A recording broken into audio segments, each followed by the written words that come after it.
ಧರ್ಮಸ್ಥಳದಿಂದ ಸೀದಾ ಮಂಗಳೂರು ಹೋಗೋಣ ಅಂತ ಬೀಚಿಗೆ ಹೋಗ್ತಾ ಇದ್ದೀವಿ.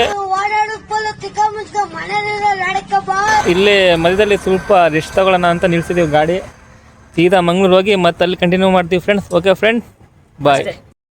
ನಾವು ಇವಾಗ ಎಲ್ಲಿಗೆ ಬಂದಿದ್ದೀವಿ ಅಂದರೆ ಮಂಗಳೂರು ಫಿಶ್ ಹಾರ್ಬರ್ ಹತ್ರ ಬಂದಿದ್ದೀವಿ. ನೋಡಿ ತೋರಿಸ್ತೀನಿ ಹೆಂಗಿದೆ ಅಂತ. ಆ ಜಿಂಗ ಲಕ ಲಕ ಲಕ ಎಲ್ಲ ಏನು ಮಾಡ್ತಿದ್ದೀರಾ? ಬರ್ರ ಬರ್ರ ಬರ್ರ ಬರ್ರ ಬರ್ರ ಬರ್ರ. ಹಾಂ, ಮೇಲೆ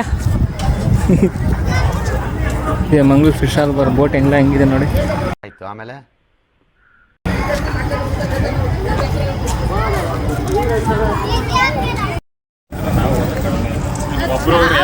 ಮಂಗಳೂರು ಫಿಶ್ ಹಾರ್ಬರ್ ಅಂತೆ. ಫಿಶ್ ಎಲ್ಲ ಸಪ್ಲೈ ಆಗೋದು ಇಲ್ಲೇ ಹಿಡಿದು ಇಲ್ಲ ಸಪ್ಲೈ ಹಿಡಿದು ಇಲ್ಲೇ ಆಗೋದು. ಅಮ್ಮನ ಪಿಂಡ ಯಾವ ಬೋಡಿ ಮಗನಿಗೆ ಅರ್ಥವಾಗುತ್ತೆ. ಅಲ್ಲೆಲ್ಲ ಬಟ್ಟೆ ಎಲ್ಲ ಅಲ್ಲೇ ಒಣಗಿಸಿ ಮೀನು ಇಲ್ಲಿ ಹಿಡಿದು ಇಲ್ಲಿನ ಸಪ್ಲೈ ಆಗೋದು ಅಂತ. ಹಾಂ, ಏನು ಜಾಮಪ್ಪ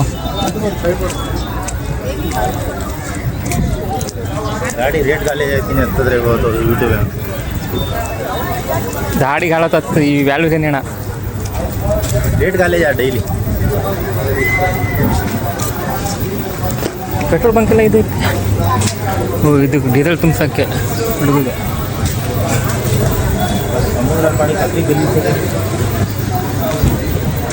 ಹೇಳ ಗಲೀಜಾಗಿತ್ತು ಬಾ ಕನ್ನಡ ಕಾಣಿಸ್ತು.